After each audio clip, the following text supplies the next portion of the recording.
Buenos dias, buenos tardes mga amigos, mga amigas, sa aking mga kompanyeros at kompanyeras. Magandang araw po sa inyong lahat. Ako po ang inyong lingkod, si Attorney Rene Bueno. At ngayon ng umaga ay medyo maaga-aga akong nagising at ako po ay nagwo-worry dito sa balita tungkol sa ating panahon sapagkat super lakas daw tong si Typhoon Inday na akala natin ay siya yung magkakasik ng lagim at wawasak sa lahat ng ating mga istruktura, no? Pero parang politiko lang pala itong si Super Inday. Maingay sa simula, pero biglang naglaho nung paparating na at malapit na ang itinakdang panahon, no? At wala palang sinabi itong si Super Inday, no? At wala, puro kwento lang pala to at urong sulong itong super typhoon na si Inday, no? Nagsimula to nung isang gabi, no, nung magsimulang pumasok si Inday sa Philippine Area of Responsibility. Grabe yung pagbabanta na ginawa nito, marami ring natakot no. Dahil para marinig mo super Inday, super lakas si Inday, di ba? Pag-asa pa lang nagbabalita, pero yung mga politiko natin, kung mapapansin po ninyo, naka-ready na yung mga mukha nila sa tarpaulin, no? Na kung saan magmimigay sila ng relief goods, no? Mas malaki pa nga yung picture niya ni Mayor at ni Konsehal, ni Vice, no? Kaysa doon na sa sachet ng kape na ipamimigay nila sa mga supposed to be bibiktamahin nitong si Super Inday, no? Sabi ng Pag-asa ng isang araw, alam nyo, itong si Inday ay isang super typhoon. May lakas ng hangin na, ano ba yan, 215 kilometers per hour. Bay, malakas to, no? So, dahil dito sa balita ng Pag-asa na to, ay medyo nataranta, no? Ang lahat ng ating mga kababayan, lalong-lalo na yung mga public officials din, di ba? Yung ibang mga kababayan natin, medyo nag-panic buying na ng dilata yung mga bintana sa ating mga kubo-kubo ay tinalian na ng alambre, ang mga bubong pinatungan na ng mga lumang goma ng sasakyan. Ang ating gobyerno nagpatawag agad ng emergency briefing. Kumpleto ang mga opisyal, nakasuot ng jacket na may reflector, no, kahit nasa loob naman ng aircon na building. So sabi ni Inday, habang nasa karagatan pa siya, no, "Humanda kayo, no? Gigibain ko ang mga pangarap ninyo, no? Uh, lahat ng dapat sirain ay sisirain ko, no? Kapag nandiyan na ako sa posisyon upang maghasik ng galit, no? Mukhang may pagbabanta si Inday, no? Talagang nakakatakot talaga dahil pag ito ay nasa posisyon na upang manira ay abay talagang naman tatakbo na tayo siguro at matatakot, no? Pero alam nyo ba kung ano ang nakatagpo ni Inday paglapit niya sa Luzon, palapit sa Philippine Area of Responsibility? Ang totoong kalaban ng kahit sinong bagyo, no, ay actually ang taong bayan, no? Yung kumbaga yung bureaucracia ng Pilipinas, no? Ang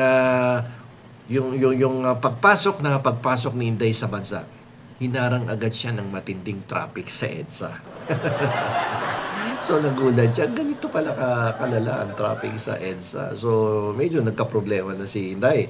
Sabi ni Inday, gusto ko sanang manira at magkasik ng galit, no? At yung mga billboard na yan sa EDSA, sa mga super highway, sa NLEX, sa SLEX, no? Gigipain ko yan. Diba? Kahit picture pa yan ng Katniel, no? Sisirain ko yan, sabi ni Inday, no? Kaya lang, 2 oras na siya doon sa may New York, Cubao. Naku, hindi pa rin gumagalaw yung traffic sa Cubao. Naku, naantala ang plano ni Inday, no?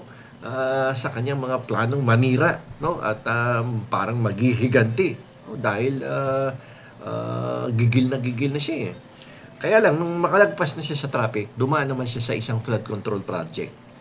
Alam mo yung project na laging binubungkal tuwing malapit na yung eleksyon. Ayun, nalito si Inday. Sabi niya, teka, bakit ganito tong mga flood control project na to?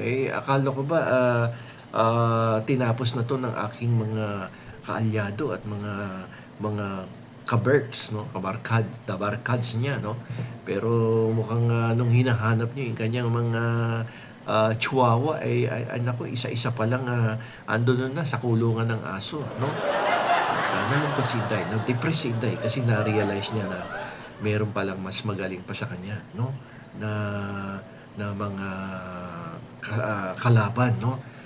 Na tatahi-tahimik pero ayun, binanatan yung kanyang mga kasamahang bagyo, no?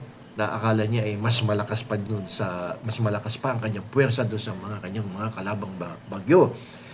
At ang pinakamatindi nito, narinig ni Inday ang balita tungkol sa bilyong-bilyong confidential funds. Naisip niya, hala, bakit ganyan? No? Pinag-iinitan niyo ako, lalong na yung mga auditors na yan. No? Bakit nung ako, 600 million lang? Pinag-initan niyo ako nung gusto. No? At ito, baka tanungin ko saan napunta ang ulan ko. No? At pinamigay ko naman yan, no, sa taong bayan, yung aking dalang mga pondo. Pero kaya nga lang, nung umulan, binaha sila, ayun. At madaming nadisgrasya, nasugatan, napinsala ang kanilang mga ari-arian dahil hindi naman pala talaga napunta yung kanyang dalang puwersa sa tunay na dapat mag-benefit doon sa kanyang mga pondo. Okay? So, ngayon, mula doon sa pagiging super typhoon niya na naging low pressure area ngayon si Inday, no, na may kasamang identity crisis. Itong si Inday, naku, malungkot na malungkot dahil akala niya ang lakas-lakas na niya pero ang hina-hina pala nitong si super typhoon Inday, no? Puro ano lang pala to, puro dada, no? Puro yakitita. Puro ganun ang ginagawa lang pala nito. So, nung tinitingnan siya ulit ang satellite ng Pag-asa kaninang umaga, parang basang sisiw na lang si Inday, no? Nakakulitkit na gano'n, hindi na niya kaya magpatumba ng ventilador sa tindi ng pagod niya sa Pilipinas, no? Ayun, nag-evaporate ng tapang niya. Kaya nga pagising ko kanina, bakit medyo maliwanag ang ating kalangitan, no? Akala ko pagising ko sa madaling araw, talagang andyan dyan ng thunderstorm, andyan dyan ng ulan, andyan dyan yung hangin, na handang-handang manira, no, ng kalikasan at biktimahin ang ating mga kababayan. Pero swerte pa rin, no, medyo makulimlim lang at wala namang gaanong ulan, no. So, yung mga politiko nating iba medyo nanghihinayang, no, dahil wala si Super Inday, yung pondong nakalaan para sa mga relief goods, imbis na may kotong sila ng konti doon, nawala ang pagkakakitaan, no, dahil mahina si Inday, sayang. Sayang yung mga publicity nilang ginawa. Yung mga relief goods na may mukha nila, no? Itatago na naman nila yan, no? Para sa susunod na bagyo. Mukhang wala na silang aasahang malakas na bagyo na katulad ni Super Inday na puro dakdak lang pala, no? Puro publicity at pagdating sa actual na sitwasyon wala naman pala. At ayun, mukhang tumakbo na palabas ng Pilipinas. Tingnan natin kung matutuloy yung kanyang pagtakbo sa Pilipinas o babalik sa dito kasi may mga bagyong ganyan, no? Aalis kunwari pero babalik. Pero harinawang wag na magbalik, no? Ang super typhoon dahil kawawa naman ang ating mga kababayan. So, wag matakot sa yung mga ganyang klaseng balita na malakas sila, no? Mas mabaksik ang sistema, no, ng ating pamahalaan, no? Yang si Super Inday pumasok na palaban, no? Pero lumabas na parang naghain lang ng resignation letter. Sabi niya nga, no, bago tuluyang maglaho itong si Super Inday, kayo na lang ang bahala rito. Mas magulo pa pala sa akin itong sitwasyon na to, itong sistema na to. So parang hindi ko kakayanin. At kahit ano na yung aking ginawa, parang hindi ko makumbinsi ang mga tao na malakas ako. At ang tingin pala sa akin, super hina ako. Kaya medyo yung aking mga alagad, medyo nawawala. Akala ko sasalubungin ako dito sa Philippine Area of Responsibility ng aking mga chihuahua. Nung hinahanap ko doon sa mga flood control projects, wala na pala sila doon. At yung iba nagtatago na. Yung iba pumasok na sa kanilang mga tahanang may rehas, no? At sino pang aasahan ko ngayon na magasik ng galit at paghihiganti, no? dahil ako'y pupunta na lang dun sa China at sabi ni Super Day, ako'y pupunta na lang dun sa China at doon ako makikipag-ugnayan at baka sakaling magkaroon pa ng konting pag-asa sa muli kong pagbabalik sa Philippine Area of Responsibility.